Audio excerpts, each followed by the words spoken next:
Le 19 et 20 décembre 2016, des manifestations ont éclaté à travers la République démocratique du Congo parce que le président Joseph Kabila a refusé de quitter ses fonctions à la fin de son deuxième et dernier mandat autorisé par la Constitution.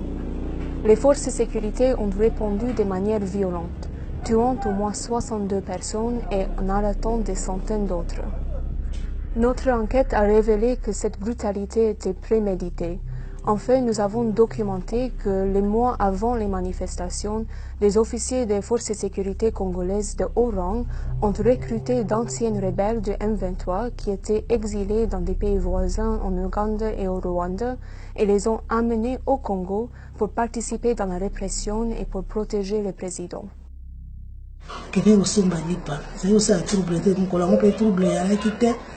Côté na biso na habité so côté monsieur trouble ya kasi côté na biso en tout cas trouble ya la quitté ça c'est zo qui est dans mon awa et copie ma côté. Il n'y a pas si longtemps, le M23 était l'ennemi numéro 1 de la RD Congo. Les combattants du M23 ont commis des violations massives des droits humains à l'est de la RD Congo en 2012 et en 2013, et ils ont occupé des territoires importants. Beaucoup de leaders de M23 sont toujours recherchés par des mandats congolais pour crimes de guerre et crimes contre l'humanité. Mais maintenant, les forces de sécurité congolaises se sont tournées vers leurs anciens ennemis, bien connus pour leurs exactions, et les ont utilisés pour participer dans la répression et pour protéger le président. Lakini tumeona delegation ya wakongomani wawili wakitoka Kinshasa kufika katika eneo yetu kwenye tulikuwa nakaa hapo Rwamwanja. Waliweza kufika hapo bakareunir baofisier bote presque bote wa M23. Wakati tulifika pale wakatuvarisha mateni militaire. Wakati walimaliza kutupokea walitupatia instruction ya kazi, wakasema mwenye atasubutu kuleta kichwa ngumu juu ya hiyo mambo ya Kabila atoke, ni kuua na kufunga, kuna kitu kingine. Yule ambaye alikuwa akileta kelele tulikuwa tunaua hata kufunga. Après avoir parlé aux familles des victimes et d'autres témoins, nous avons documenté des intimidations générales et même de meurtres sans distinction, y compris d'enfants. Maman, quand on a voisin, elle dit eh moi oyanga azui masasi. Oyaye. Oyangai na bimi awa. Natali mwana ngako ina mabele.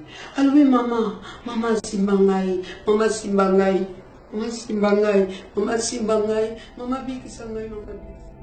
Nafasi kwenye tulikuwa tunakuta kikundi ya watu 5 au zaidi ya wale, tulikuwa tukiwakamata na kuwatia mkasho. Wakati tulikuwa tukipata maiti zenye zimelala barabarani, tulikuwa tukiziondosha na kwenda zificha mbali, kusema opinion internationale isiende ikazione. Mashaba yetu ilikuwa ni kuproteger pouvoir ya Kabila. Tukifika kule tulifanya kazi nzuri na tukakuwa remercier.